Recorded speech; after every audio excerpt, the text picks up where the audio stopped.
Good afternoon, folks. As you are coming into the session, welcome this afternoon. We'd like it if you could go ahead and sign in with your name and your organization or federal agency using the chat feature.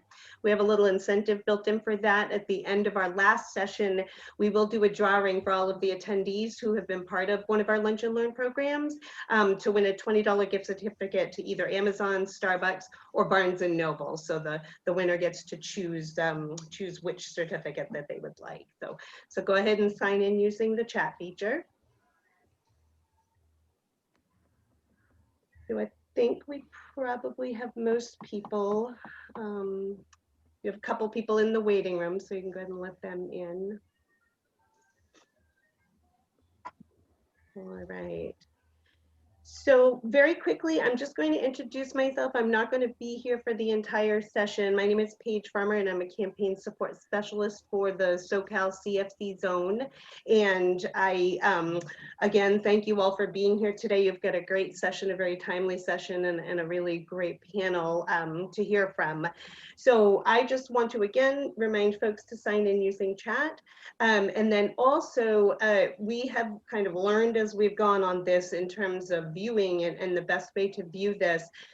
We brought everybody in. We had cameras initially turned off. So if you're not a panelist or one of the moderators, if you can go ahead and turn your camera off. If we can keep on mute and put any questions that you have along the way, and we hope that you'll ask questions in the chat. Raymond or Craig will be monitoring that, and at the end of the presentation, they'll go through any questions that you all have. But as it relates to viewing, if you want the best view, we have discovered with everybody's cameras off, if you just hover over the box of somebody whose camera is off, you'll just see their name in the black box, and click on the three dots. You can slide all the way down to hide non-video participants, and that will remove all of the boxes that don't have their cameras on and leave just the panel and the moderators on the screen. So we've discovered that that tends to make it a little bit easier, makes the pictures of the folks who are speaking a little bit bigger. And then we also recommend using the gallery view. So up in the right-hand corner of your screen, you'll see view. If you click on that and use gallery, you'll see what we see, and what we see we think is the best way to see it. So just a little technical support there. So that is my part. I just want to introduce your moderators today. We have Associate Director Raymond German and Associate Director Craig Smith, both working with the Southern California zone, both veterans. And we are thrilled to have them on our team and thrilled that they're moderating your session today. So with that, I'm going to disappear myself.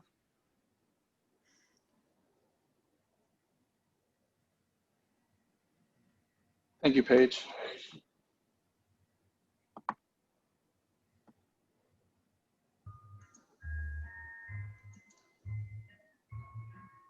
You ready, Craig? Yep, ready to go. I'll introduce myself. I'm Craig Smith. I'm a Senior Associate Director for the Southern California CFC. This is my 8th season working with the Combined Federal Campaign. I've enjoyed it. It's been a challenge over the last few years, and we're hoping for a good uptick on the donations. I know many of your charities have probably been suffering this year with a decline in donations, which is making it a little bit more, I guess, frugal for you to try to figure out how to complete your mission and how to help everybody. So hopefully this season we will see a good surge. I know I'm working hard I work with all the Navy and the Coast Guard units here in San Diego. And I'm looking for a very promising time. I'm going to be very engaged with them, especially the large units that are out there along with the command structure. So we're pleased that you're here. We look forward to a great 2020 campaign, and I'll hand it off to Raymond. Good morning, everyone. I am the Associate Director for Southern California CFC. I'm in charge of the Marine Corps accounts. I'm a recently retired Marine as of 31 July. So when I got the opportunity to continue to work and serve with and for Marines, I jumped at the opportunity through the CFC.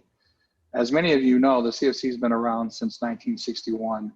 John F. Kennedy had an executive order and basically wanted to make sure that because military and federal employees are so charitable, that they had an opportunity to give, and to keep it all condensed and streamlined, the CFC was born.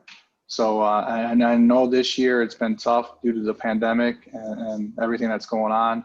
It's just, you know, they've helped out so many people this year, and they're going to continue to do so next year. So that's why it's important to, you know, help replenish those, you know, the funds through the donations and everything. So I want to thank the panelists for being here today. I want to thank the participants from the different organizations, the units, and you know, for taking time out of their day to hear the panelists speak today about their charities. And with that said, I'll turn it back over to Craig. He'll do a little bit more of an introduction, and we'll allow the panelists to introduce themselves as well. Okay, our session today will focus on veteran and military support.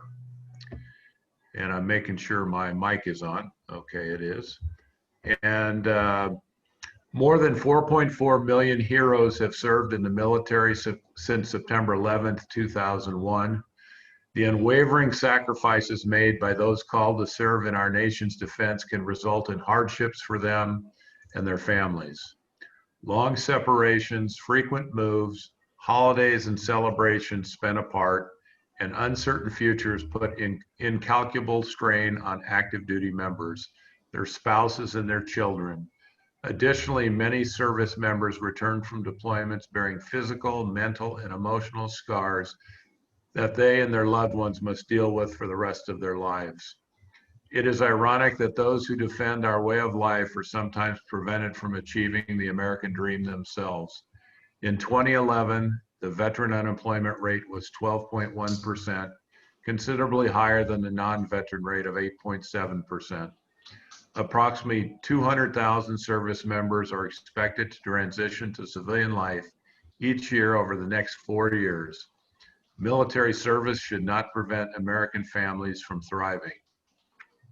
CFC charitable partners are on the front lines every single day, and we are pleased to introduce 5 of them today, which includes the Veterans Legal Institute, and Sherry Bragg here is representing them.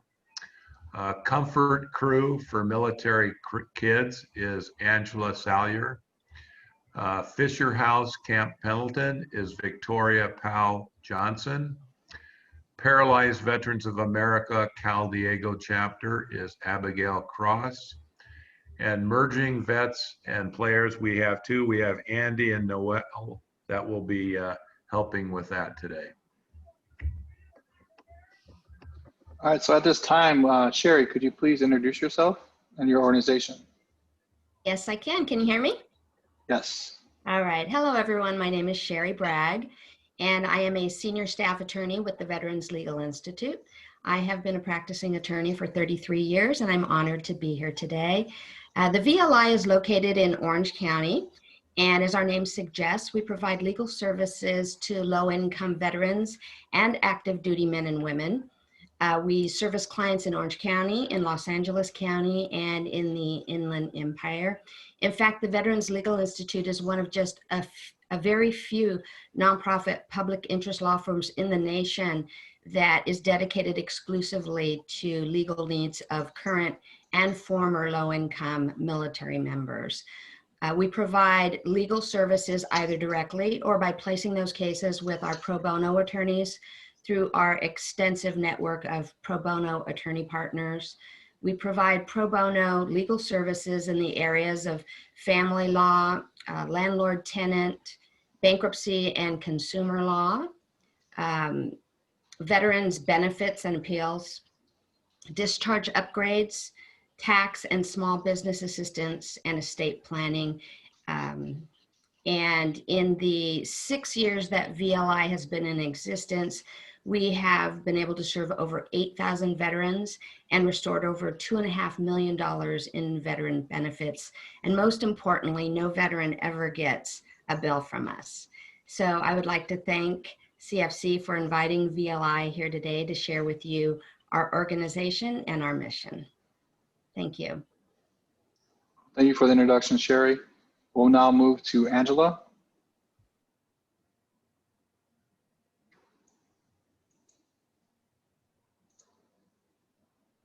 Sorry, Angela, you have to unmute.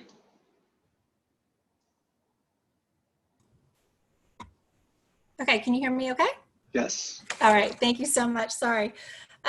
Just wanted to thank everyone for taking the time to join us today. I'm happy to join so many other wonderful organizations.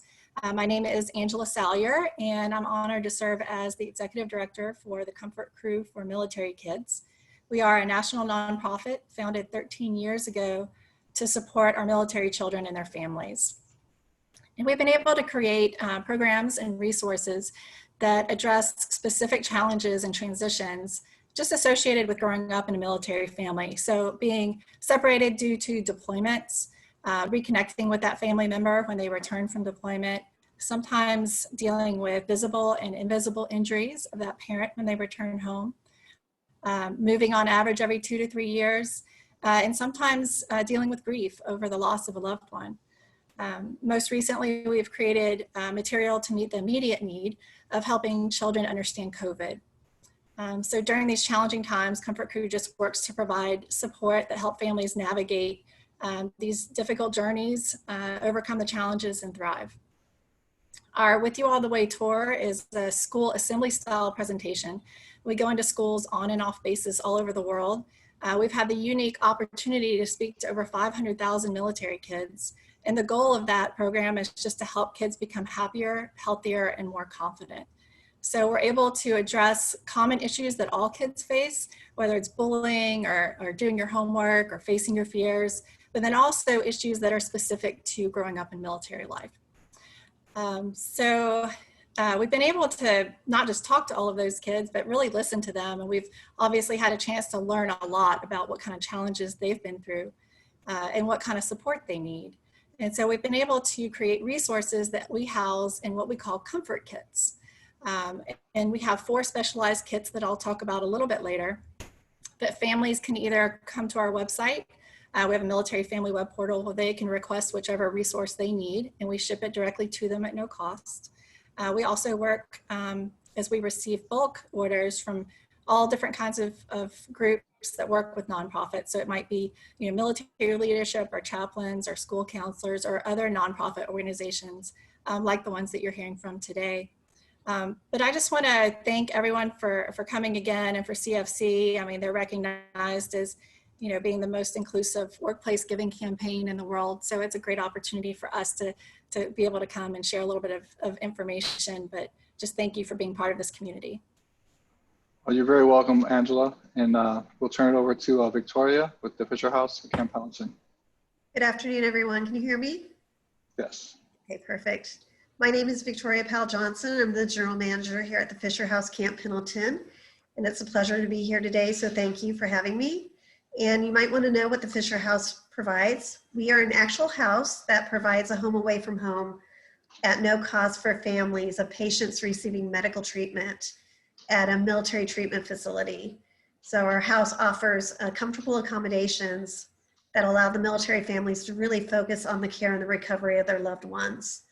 So the Fisher House Camp Pendleton is located approximately a 5-minute walk to the Naval Hospital Camp Pendleton. So it's very easily accessible for our families to get there. So if you've ever experienced a loved one in the hospital for a long amount of time, you know how of a difficult situation this puts the families in. And it's not uncommon for the families to spend the whole day at the hospital with their loved one. So after a long day, what a relief it is for them to come to the Fisher House, where they actually have a home to enjoy, relax in. They have a full kitchen that they can prepare a home-cooked meal and just actually relieve some of that stress from the day. So our motto is, a family's love is the best medicine, and we feel that the Fisher House provides that environment to fill that prescription. So since we've opened in May of 2015, we've been able to provide approximately 9,600 complimentary room nights of lodging for our families. And to put that in monetary terms, that saves the families $1.5 million since we've opened. We have 8 beautifully furnished rooms here at the Fisher House, and then we're an 8,000 square foot home for them to use. Like I said, we have a fully equipped kitchen They have common areas of the dining room. I'm here in the quiet room now, the library. And they also have laundry facility and a family room. So it truly is a home away from home for our families. And again, to focus, allow them to focus on the care and the recovery of their loved ones. So again, I thank you for being a part of this today. We are very honored to be a part of the combined federal campaign and be one of the charities that are here with you today. So thank you. Oh, thank you, Victoria. And next up will be Abigail.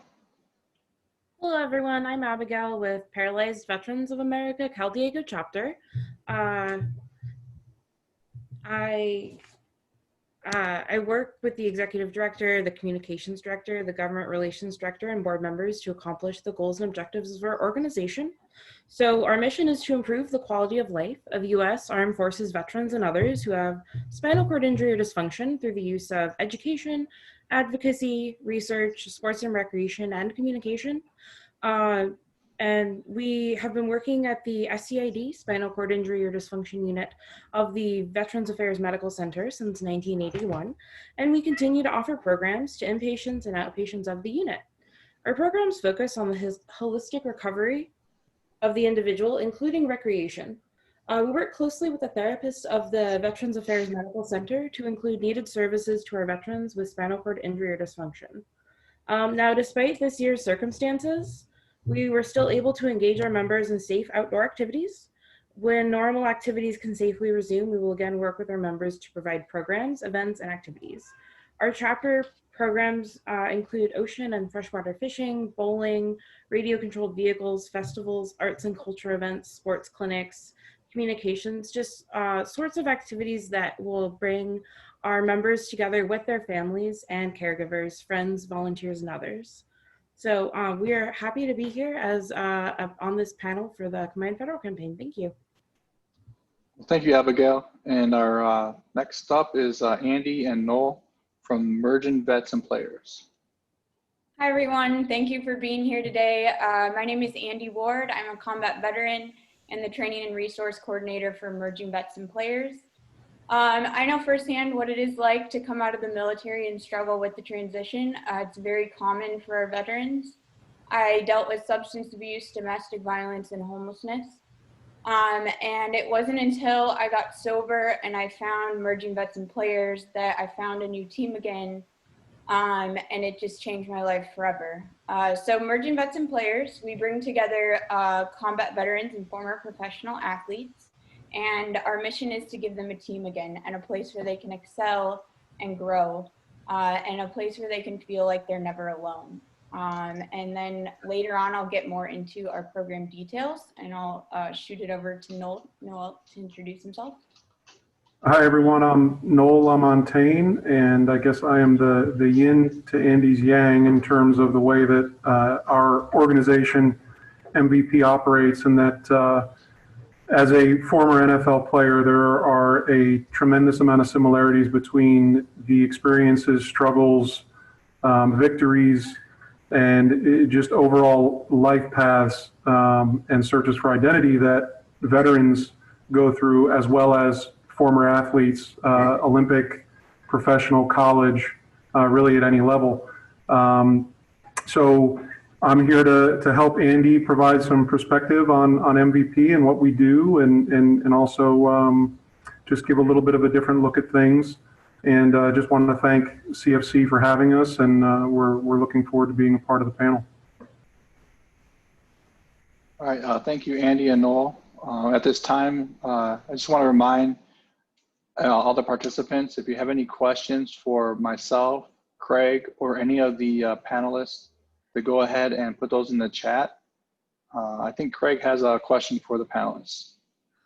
Okay, the question number one that we have today, and we once again appreciate all the panelists for being here today and sharing about their particular missions of their organizations. We'll go in this order. It'll be, let's see, it'll be Angela, Abigail, Antoinette, and Victoria. And I'm sorry, Susie's group goes at the start. I'm sorry, Noel and Andi, you'll be the first ones up. Then it'll be Angela, Abigail, Antoinette, and Victoria. And you got a couple minutes to answer each of these questions. And the first one will be, what do you believe is the most pressing issue facing veterans and or members of the military today? I'll read that one more time. What do you believe is the most pressing issue facing veterans and or members of the military today? So Andi and Noel, you're up. So as many of us know, we lose 20 veterans to suicide every day. Those are the latest numbers. And they're just crushing. COVID has made this so much worse. What we tell our vets all the time, and athletes, don't isolate.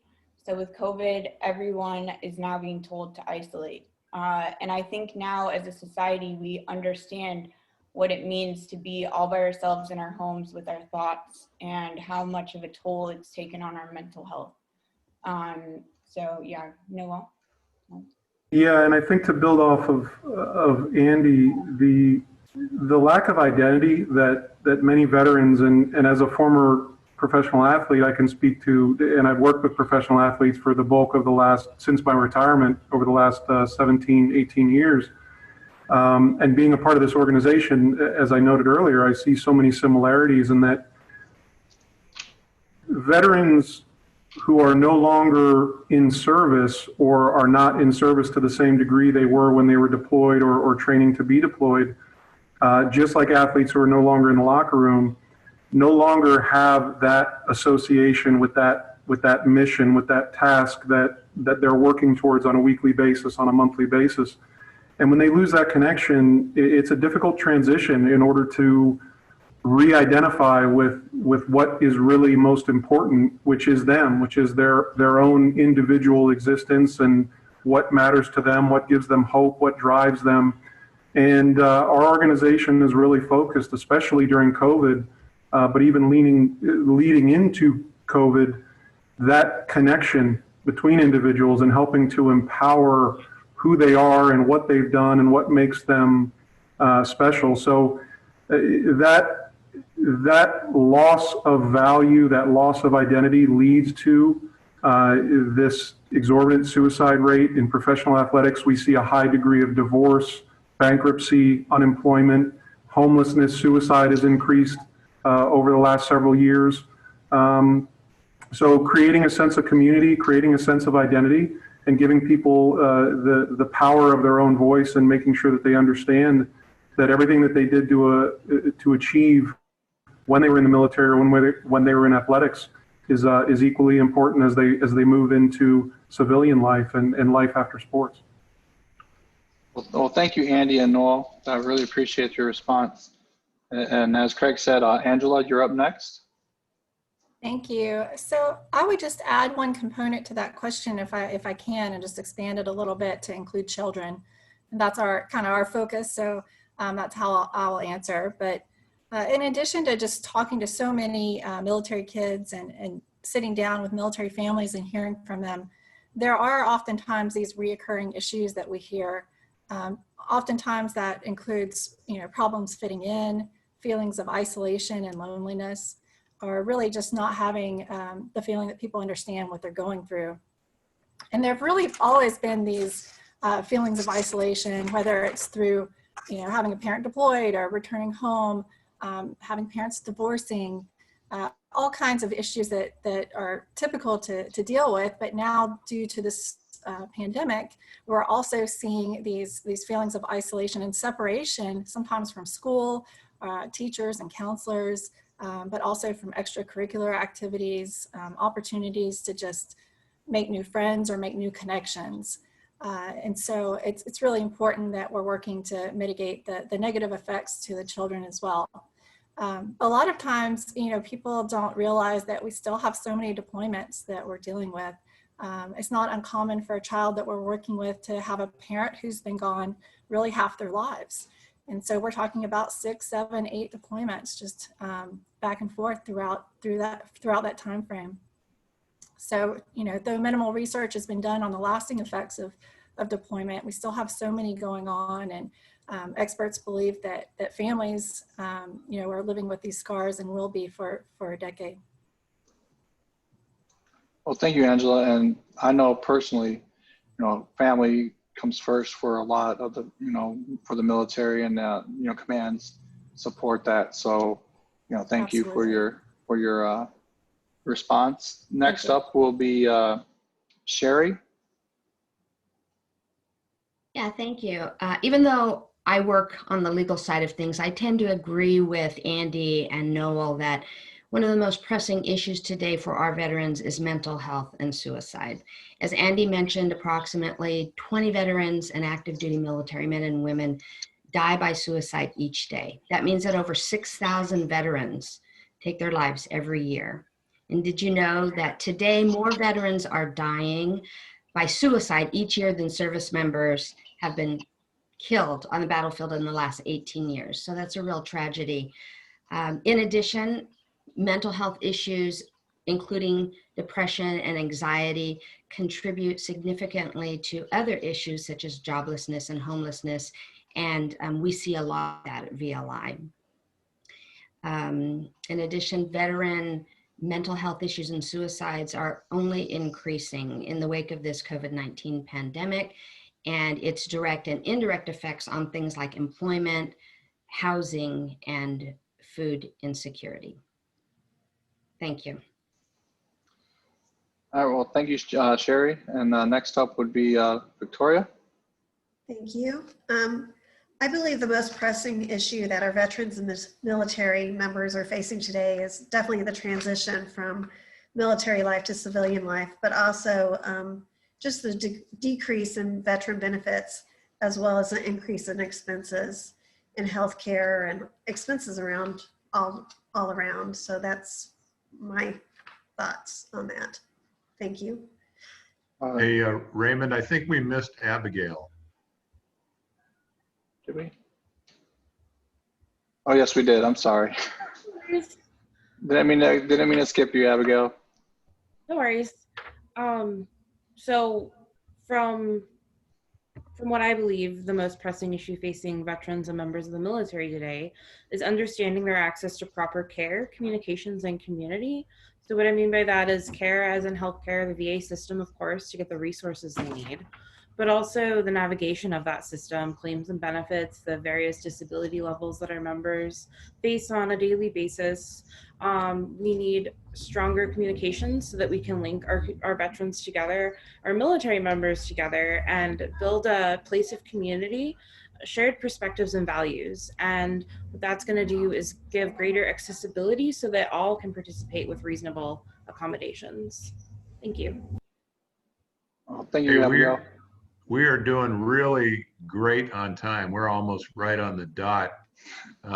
So we're coming up for our second question here. It'll be the same process as above. The order is switched a little bit. It'll go from Victoria to Abigail to Angela to Andi and Noel, and then finally to Sherry. And I'll read the question twice. It says, what are things that your organization is doing to address these issues that we've talked about? And I'll say it one more time. What are things that your organization is doing to address these issues for our military family? Victoria, you're up. Okay, thank you. So the Fisher House, again, offers a home away from home at no cost for our families of military service members, veterans, and retirees. So with the decrease of benefits and an increase of cost and issues with VA hospitals and care, we are here to support the families. And again, that's at no cost to them. So it's one less thing they have to worry about when they're dealing with a medical issue with their family. So that's what we're doing. Thank you. Thank you. Okay, next up we have, looking on my sheet here, Abigail, please share. Hello everyone, Abigail with PVA Cal Diego. So we are currently, we do engage our members and the veteran community in various ways. So we look at addressing their needs of healthcare. We work with them in our chapter programs. We have a communication strategy and a communications director that implements that strategy. And we have a government relations director who engages the community at a local level.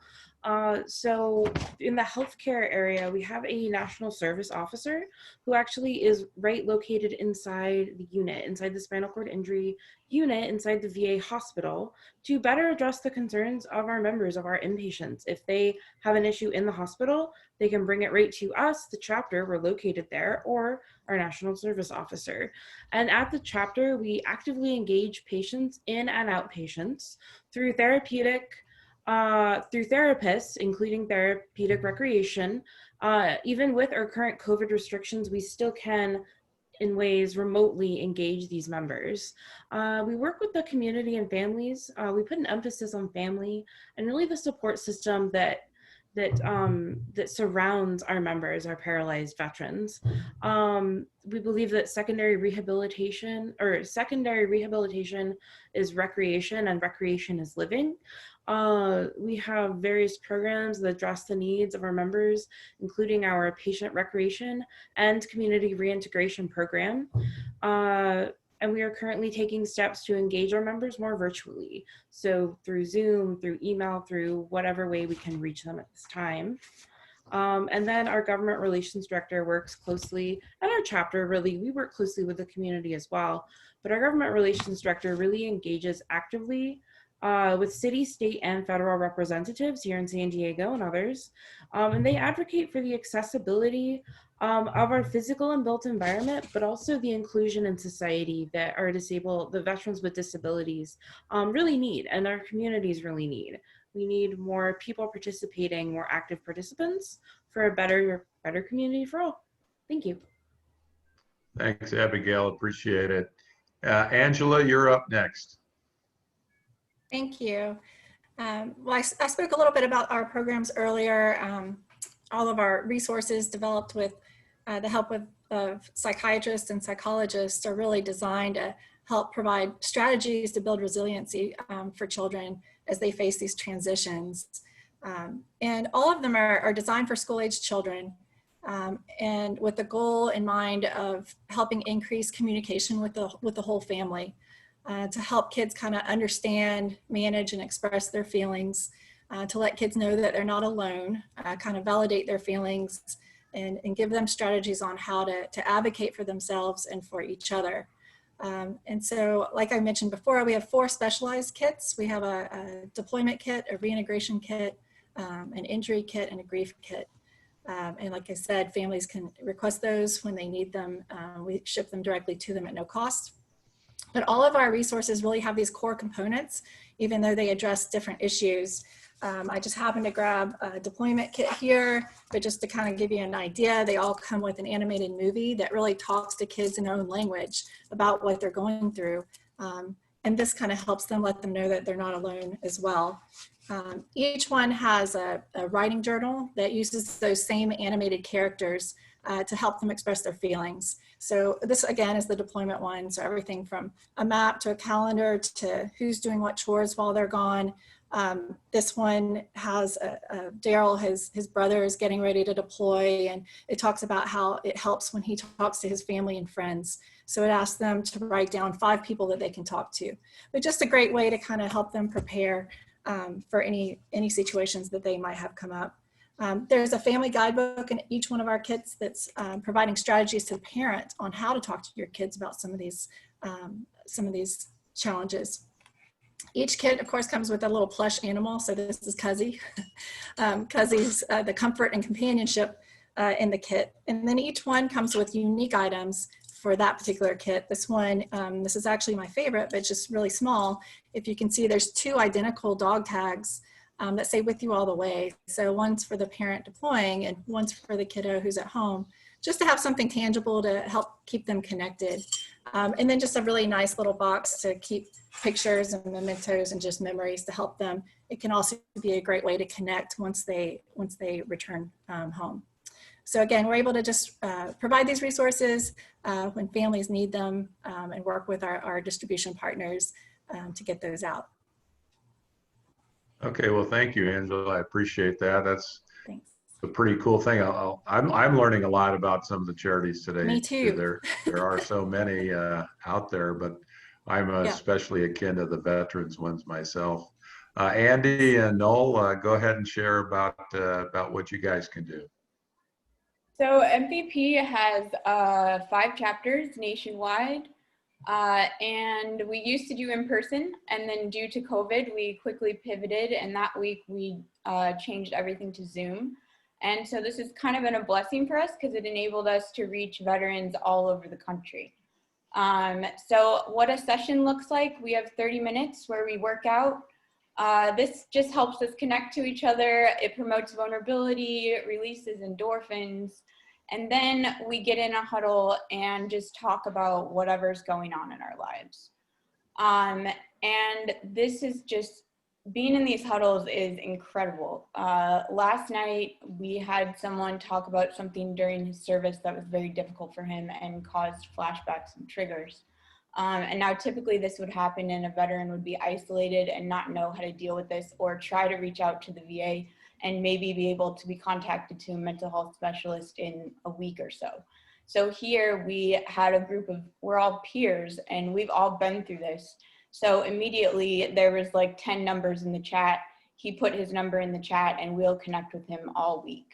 So we have our huddles, which are amazing, but it's really the time between the huddles that is the bread and butter of our program. And we're utilizing vets and athletes to connect to each other. And so everyone has a purpose. This isn't just MVP staff. This is all of the members connecting with each other. And it's just an incredible program. So I'll shoot it over to you. Yeah, first of all, Craig, I want to echo, these are all incredible organizations. So it's really great to hear about all of them. To use some colorful language, and I'll apologize in advance, Andi insinuated we bring badasses on the veteran and athletic side of the world and put them together into these commingled groups. And we put them into situations where we can break down barriers. We lend our ears, we lend our hearts. We give everybody on both sides of the coin the ability to share whatever's going on, and it's a judgment-free zone. It's not about politics, it's not about religion, it's about the people.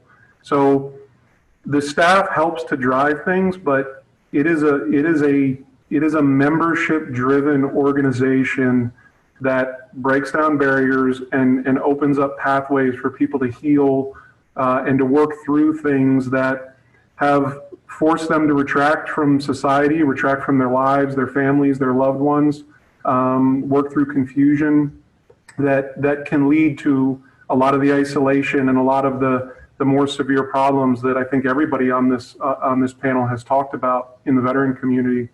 And you know, it's amazing that when you give somebody the opportunity to be heard, to be seen in some way, shape, or form, and you put them around similarly minded, outstanding individuals, it's amazing how quickly they can heal, how quickly they're willing to take that next step in their lives and really want to be that badass that they've always been and just didn't know that they could be outside of their military or their athletic background.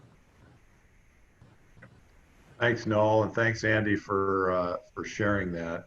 And you know, the work you guys are doing is fantastic. We appreciate it. So, Sherry, you're gonna finish us up on this question.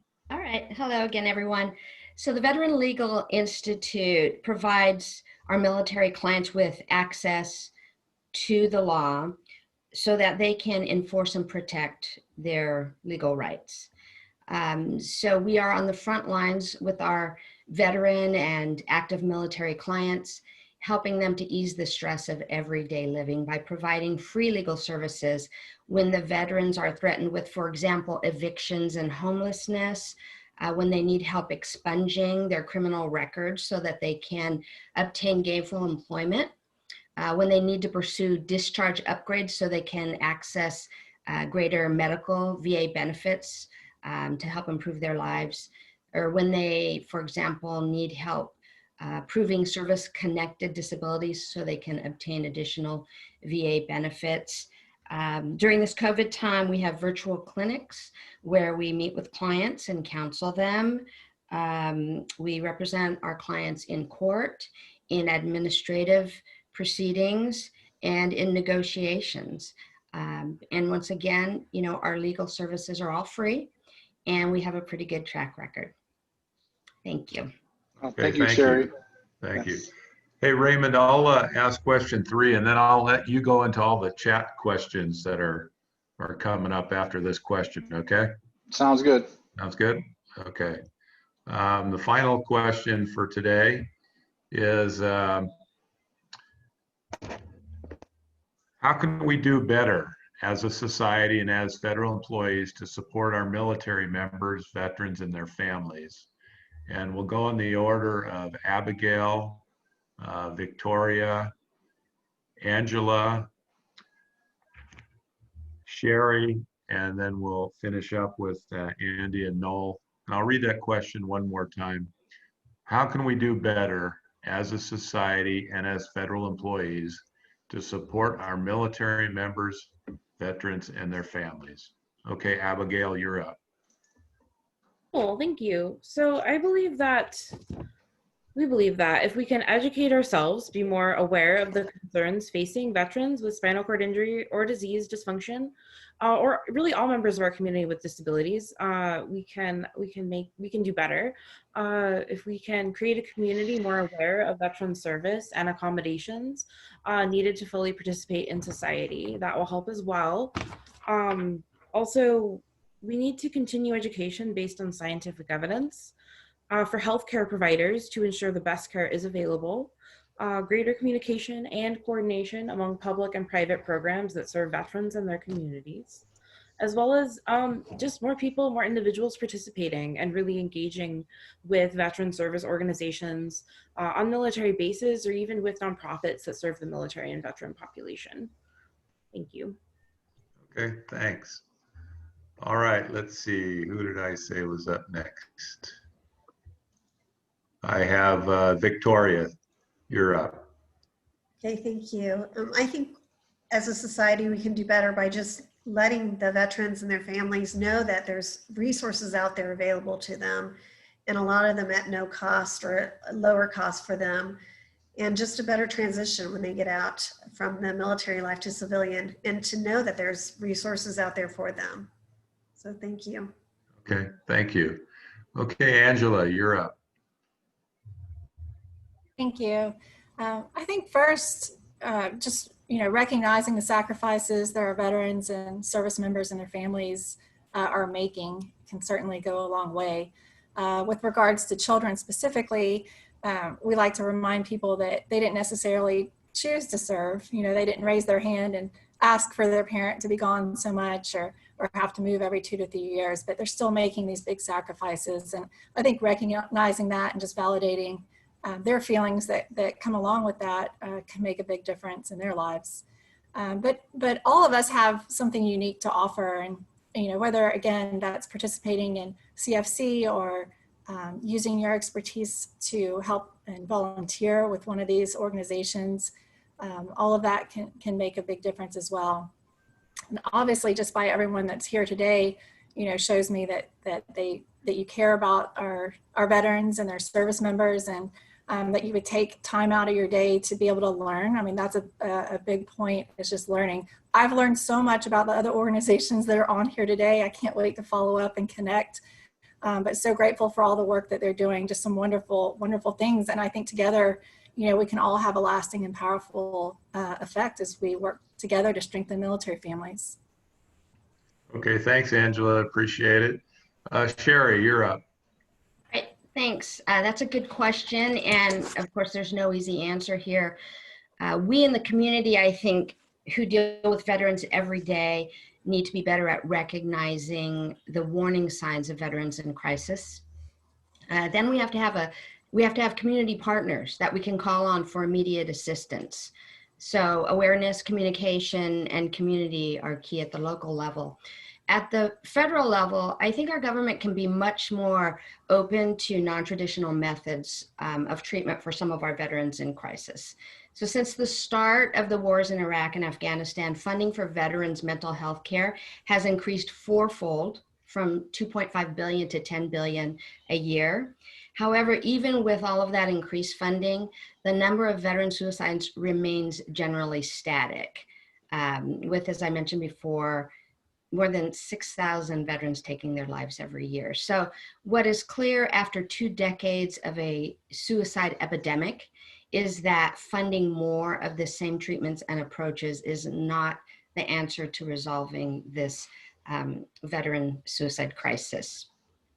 I think the important thing is that we all need to be more aware, more proactive, and more open to individualized and innovative treatments and therapies for our veterans.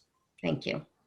Okay, thanks, Sherry. But before we have Andi and Noel finish up, just want to remind everybody, if you have not gone on to chat and signed in, we'd appreciate you signing in as an attendee. And all the attendees will be put in a drawing for a $20 gift card. So there's a little incentive there for you, but we'd like to have your information there so we know who attended. It looks like we've got 43 participants, including our panel here. With that, Andi and Noel, go ahead and finish us up on this question. Great question. I think a big thing we can do as a community is change the narrative around veterans. I think often we look at veterans as broken, as someone that's a weight on society that we have to hold up. And that's not necessarily the case. This can cause veterans to feel that about themselves, that they're broken, that they'll never get better, that they're always going to need help. And the people that joined the military are astounding individuals who have done amazing things. Just getting through boot camp is amazing in itself. So looking at these programs, not just we're helping veterans, but we're helping society as a whole, because these are badass individuals that just at this moment in their lives are hurting and need some help. So if we can lift people past a certain point, the things that they will do in society will just be amazing. So I think changing that narrative, getting connected, seeing what's out there. I definitely agree with Sherry. A lot of help that's coming for veterans is coming from the community. The VA does an amazing job. The VA can do a much better job. But sometimes it's the veterans themselves that know what they need, and the organizations in the community that are helping them are making the biggest impact. I'll shoot it over. I think it's nice to know that I wasn't the only one using foul language on the call today. So at least Andi gave me that backup. But I come at this from the perspective of the outside looking in and getting introduced intimately to the veteran community, to the military community. And I can say that from a society perspective, it's awareness. We need to realize that we're able to do the things that we're able to do because of veterans, because of veterans that have served, veterans that have lost their lives, veterans' families, all of the individuals that surround these heroes, for lack of a better term, that have gone out there, sacrificed, volunteered and sacrificed, and then in many cases, unfortunately not come back. The ones that do come back, just the awareness that they should not be forgotten. I think from a federal employee level, it's pushing this awareness to the absolute highest degree within the federal government, and to realize that, yes, the military serves a purpose for the government, but that purpose doesn't just, that purpose just doesn't disappear when those individuals are no longer active in the military. And I think that if the government were to look at it from the perspective that not just society owes them a debt of gratitude, but the government owes them a debt of gratitude for what they've done and what they've given up, that it would really change the importance, and it would change the way that the government uses the military community, the veteran community, just, you know, over the course of election cycles, over the course of, voting, props, whatever the case may be. These individuals are a part of our society. They should not be outcast. They need to be recognized for what they've done for us. And I really do. I think it boils down to awareness on all sides and maximizing the level of importance that the veteran community holds within the federal government. Thank you so much, Noel. Andi, Sherry, Abigail, Angela, and Victoria. You guys have been outstanding panelists today. We do have a couple of questions, one of which, if you could each take maybe 30 seconds to answer if possible. And that is a question about the administrative costs and overhead. I actually have pulled up the Veterans Legal Institute. And Sherry, do you mind if I share my screen and show that? All right, so for all the panelists and all the participants, if you could see my shared screen, I pulled up the Veterans Legal Institute, and this is just searching on the CFC OPM Give. Once you go to donate, you can look up your, your charities, and then they have an AFR, and the AFR describes what the administrative costs are. And from what I understand is, since this one is 4.5%, to me it appears that if I donated $100, $96 of it is going to go towards the actual organization itself, and that the 4.5% or the 450 would be for any type of administrative costs or marketing.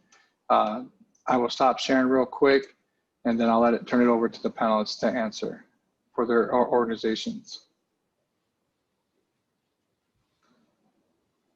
And you can go in any order. Victoria, why don't you go? Well, for the Fisher House, 100% of the donations that we receive stay within the house here at Camp Pendleton, and it goes towards daily operations for the house, and it directly benefits our families. So none of it goes to administration fees. Okay, great. Angela. Yes, I think we're at maybe a 5-year average of about 88% going to programs. It's pretty consistent year in and year out. Okay, thank you. Mm-hmm. Abigail?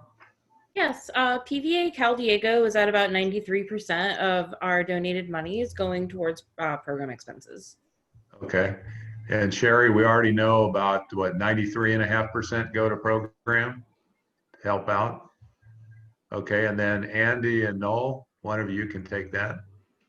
Oh, go ahead. I was just we're listed at 100%, but about on average, it's around 95% plus that goes towards the organization. There are about roughly 5% administrative costs, and then depending on the year for different aspects of operation, there might be a % or 2 that comes out of that. But essentially, it's the maximum amount possible towards the organization. Okay, those are all great percentages with all of you. Yes, very much so. Those are really good, and I know there are some donors that look at that, and they always ask. We always get those questions every year. Well, hey, what's that AFR? What's the overhead rate? So. Yeah. All right, we do have one more question, and this is specifically for the Veterans Legal Institute and Sherry. It comes from Eloise Chambers.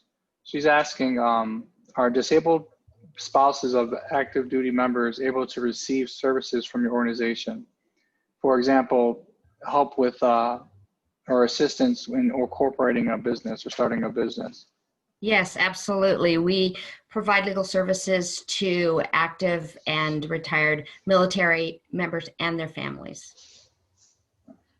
And more specifically towards like building a business, or I know there's a lot of legalese involved with that. So yeah, we do provide business services for small businesses, also just all legal for unlawful detainer type actions, bankruptcies. Those are on the legal side. We also do all the VA benefits side as well. Okay. Hey, Raymond, I had a couple of questions that came up that for specific charities, if I can take a minute and ask those. I'll go ahead.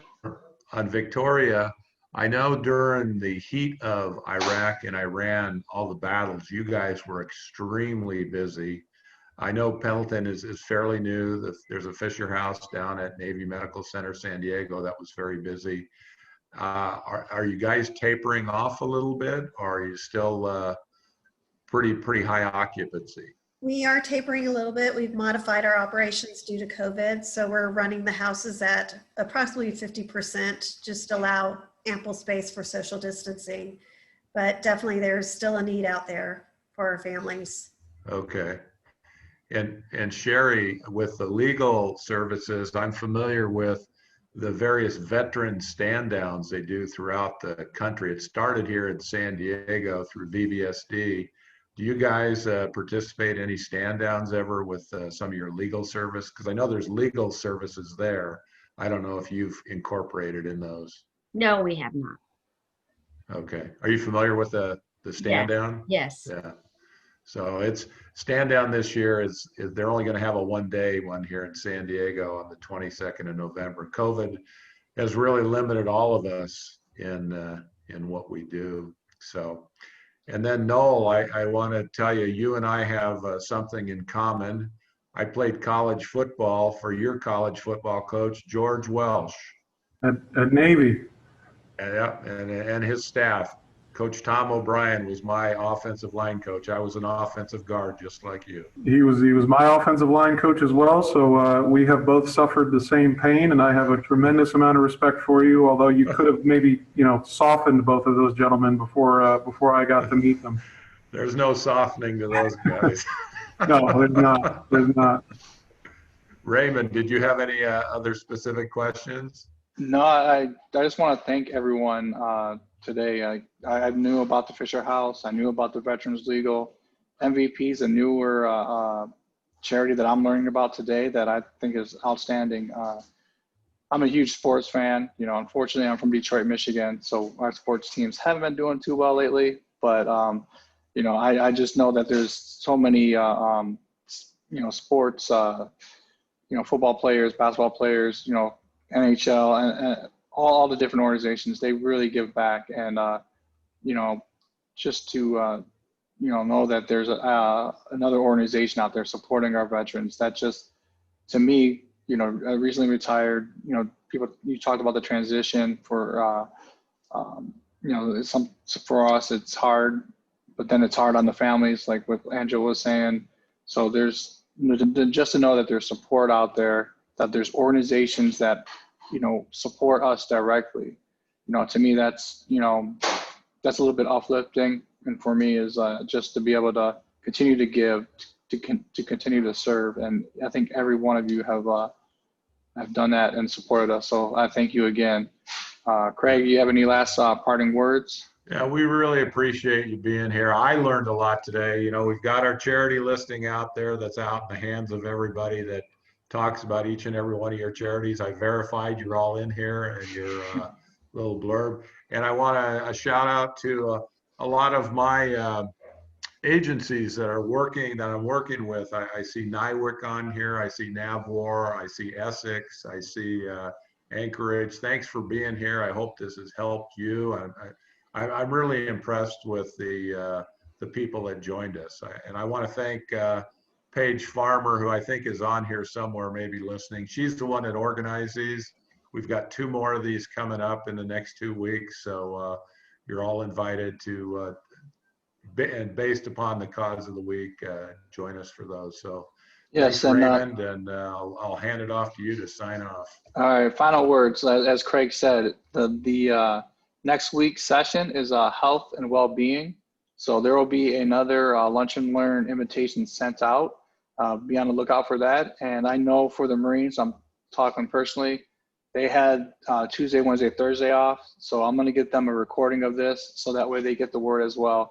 Well-deserved 72 in the middle of the week for them. So, I had a birthday, Veterans Day, so, again, thank you everyone so much. Appreciate everyone coming today, and, we'll see you guys later.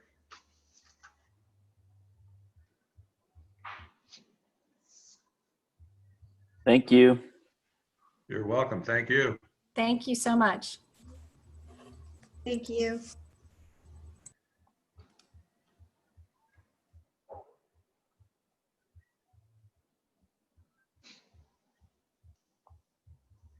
All right, nice job, Raymond. Well, thank you. We got a few left over still. Yeah, I see. I don't know. Paige, are you still there?